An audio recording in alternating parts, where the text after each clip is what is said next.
Yeah, there we go.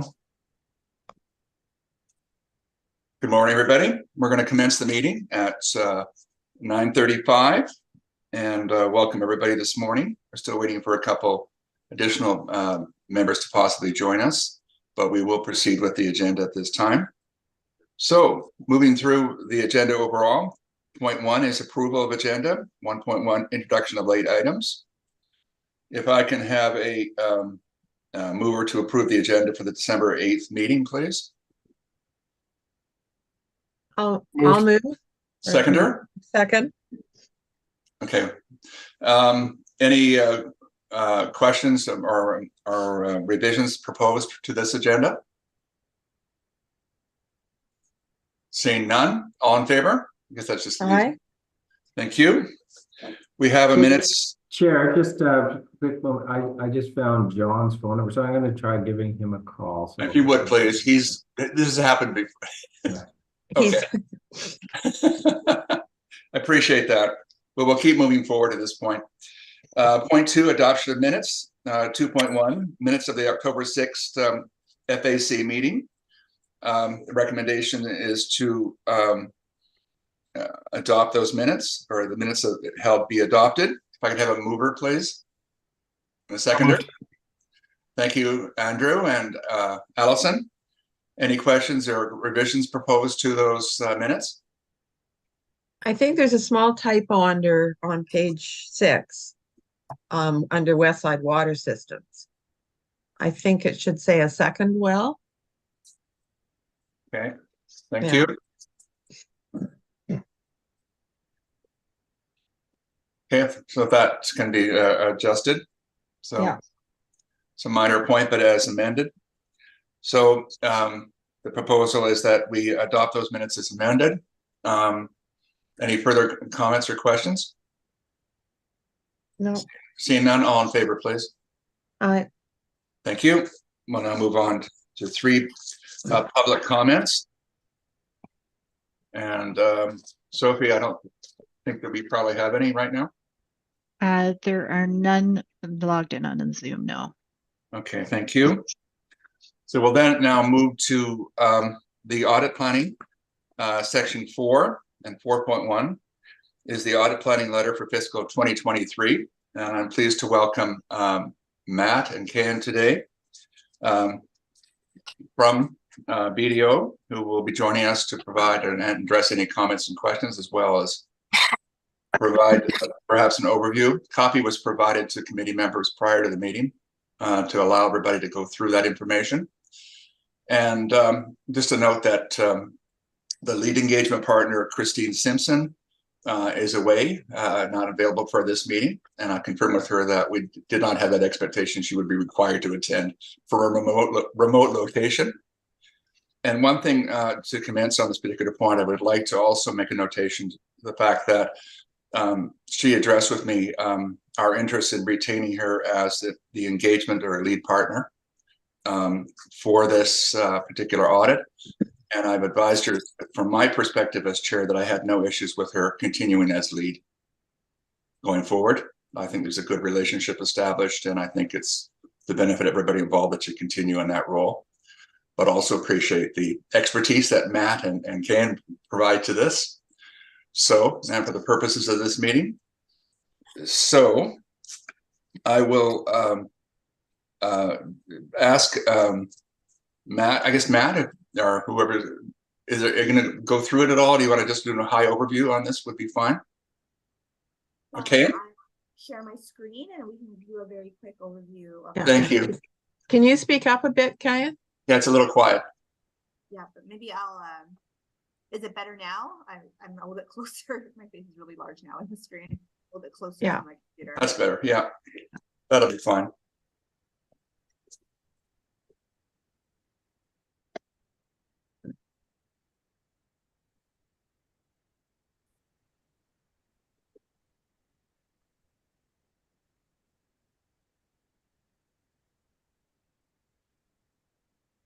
All right, can everyone see my screen?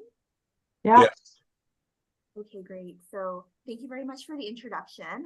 My name is Kyan Yu. I'm an audit partner in our Vancouver office.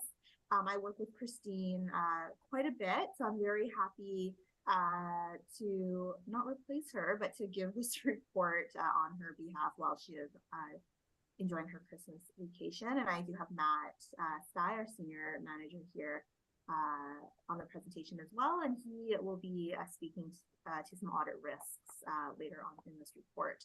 So I'll just do a quick reminder that this report that you received in PDF, it is interactive. So if you click on the red boxes throughout the report, it'll take you to different pages within our audit planning report or to BDO resources on our website outside of the report for your further reading and information.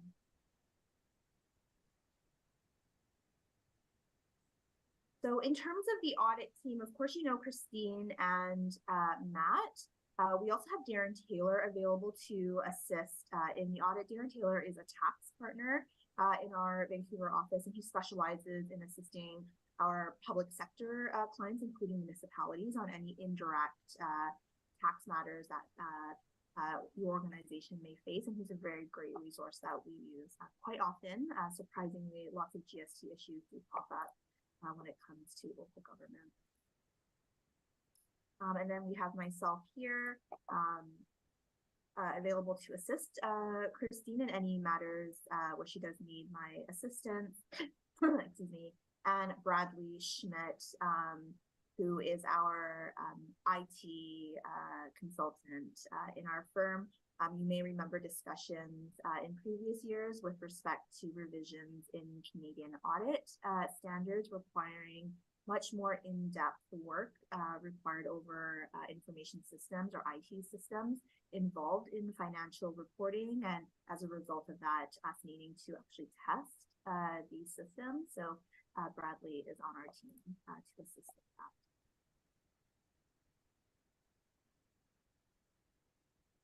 On page 6 of our report, we have a pretty detailed timeline of the anticipated milestones in the audit.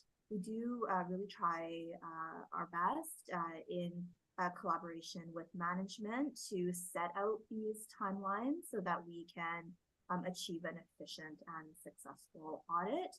We are here today presenting our audit plan. And the next time that you'll see us presenting, or it'll be Christine, will be at the conclusion of our audit, where we will be presenting our audit findings report, and that date is set at April 30th.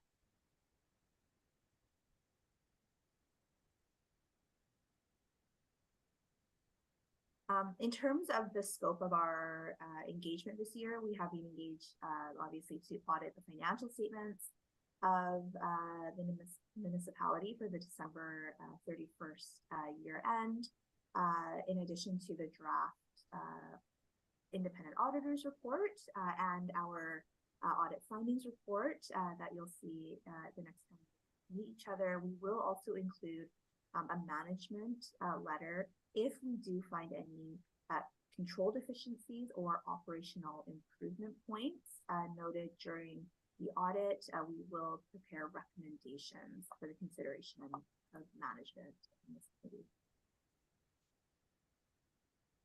I will take a pause here, and we are required to ask the committee specific questions with respect to fraud.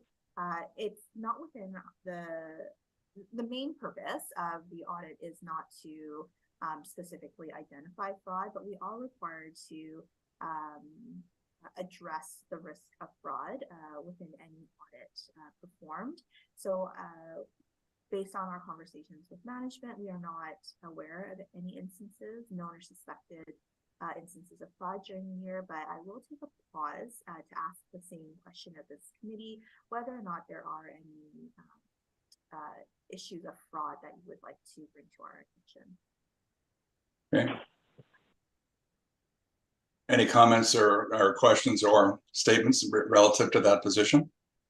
There is an opportunity to discuss anything of concern in Yes. session 2. So you I do have understand an that. opportunity coming up. And that's something we'd probably address at that point. Thank you. We can move forward. you.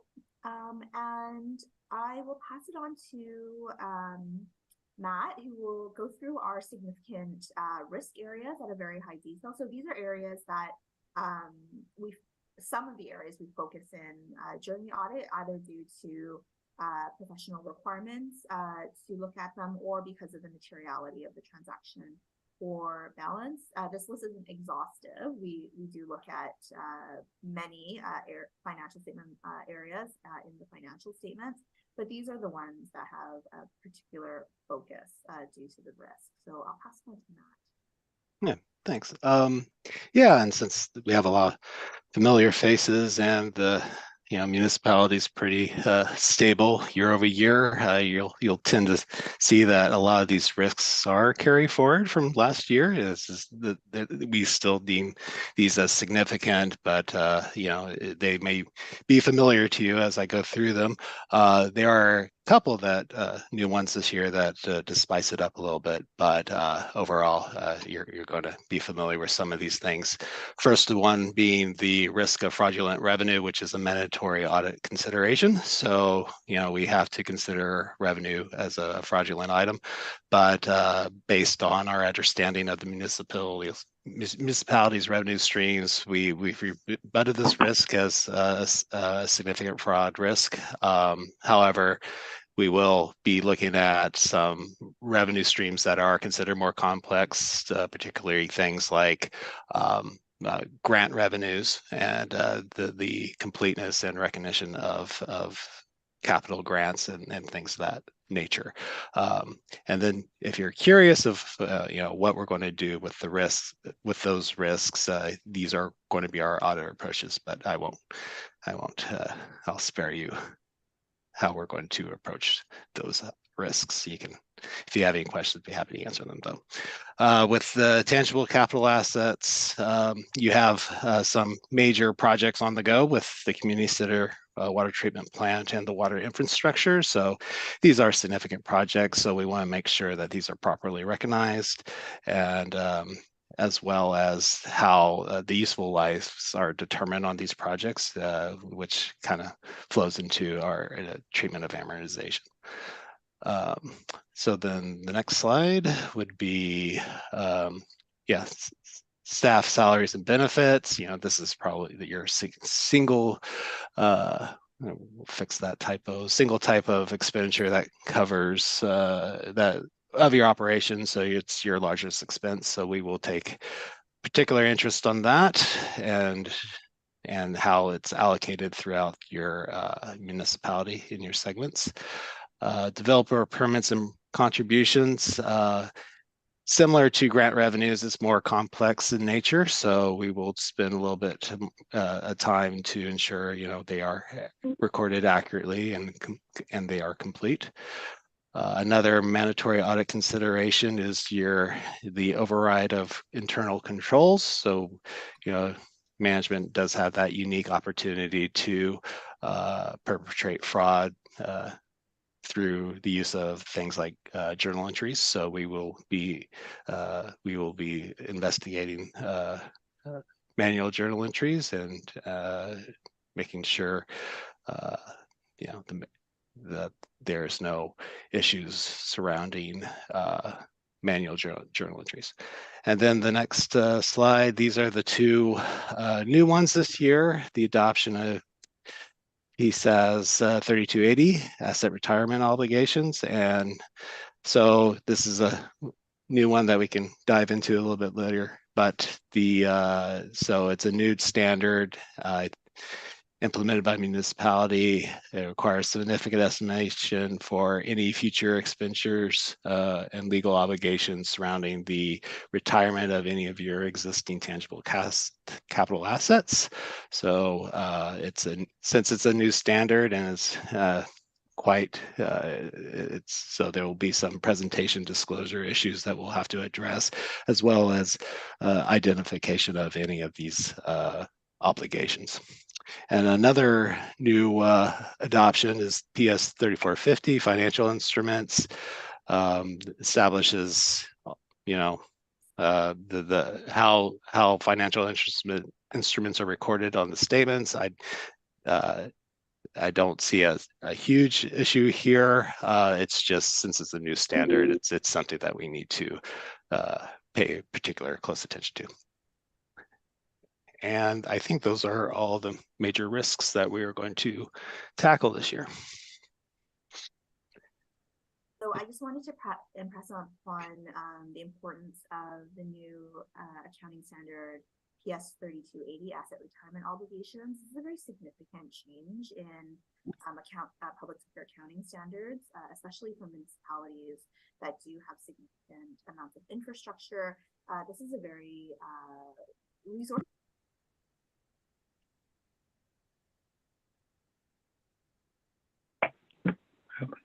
Okay, and we've lost your your audio. Now? I can hear you a bit. Yeah, it's quiet. Yeah. So I'm not sure how much you heard, but this is a fairly significant new accounting standard to be adopted this year. Quite a number of municipalities have been working on this adoption for a number of years, and we will continue to work with management to ensure the smooth adoption of PS 3280 in the current year. So I know Matt went through quite a number of significant risks. Maybe just I'll pause here to see if there's any questions before I move on to the next section of our report. Thank you. Thank you. Any questions or comments from the committee members? Overall, I'm getting kind of used to this, and plus some of the other ones that I'm involved with. So it seems fairly normal. Again, this, as you said, the 3280 is a fairly significant one for this year, but we're fortunate we're operating in a fairly stable environment. So I think that's positive overall.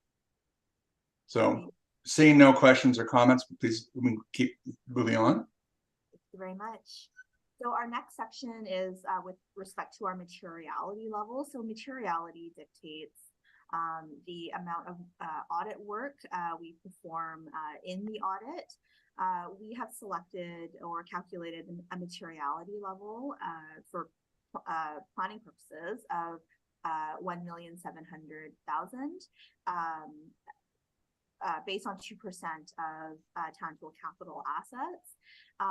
So this is the materiality level that we would use specifically for testing tangible capital assets, because the volume or value of capital assets is so much higher in comparison to the operations. We use a higher materiality level, but for every other financial statement area other than capital assets, we use a lower materiality based on 3% of the municipality's prior year expenditures, and that equates to $300,000. Now, both of these numbers seem may appear to be quite high, but we do test items much lower than this, and at the conclusion of our audit, we will present to the committee any audit differences, corrected or uncorrected, that we identified during the audit at an amount of 5% of these materiality levels. And of course, these are our preliminary materialities. Once we receive the year-end actual results, we will do a reassessment of materiality, which may end up being higher or lower depending on the actual results of the year. And we will communicate any changes to the materiality during our year-end. Now, these next few pages in our report is really for the committee's reading and additional information. So again, the report being interactive, you'll see these red squares that will take you to BDO websites about our audit quality, process, and approach to upcoming revisions in audit standards. So I won't go through these in detail, but some great nighttime reading if you're interested. We also have some additional public sector insights. So we do have it's called BDO Insights. It's a website with quite a number of different resources that you can read involving over topics of accounting, audit, and different industries. So we've linked some specific articles here, but feel free to explore the website and you'll find some great resources there. And of course, sustainability, a very important topic on top of mind of many committees in the local government space and throughout the country and world right now. So we have some specific resources here again that you can read. Mm-hmm. And with the new Accessibility Act in BC, some changes in legislation coming up with requirements for municipalities to comply with. So we have included, again, some additional reading for your information with respect to the Accessibility Act. And lastly, Appendix B is changes in accounting standards. So the most significant change in accounting standards applicable for the next year is PS 3400, which is an accounting standard over revenue. So historically, public sector accounting standards, the revenue recognition standard did not have specific guidance on recognition of revenues outside of grants and taxation.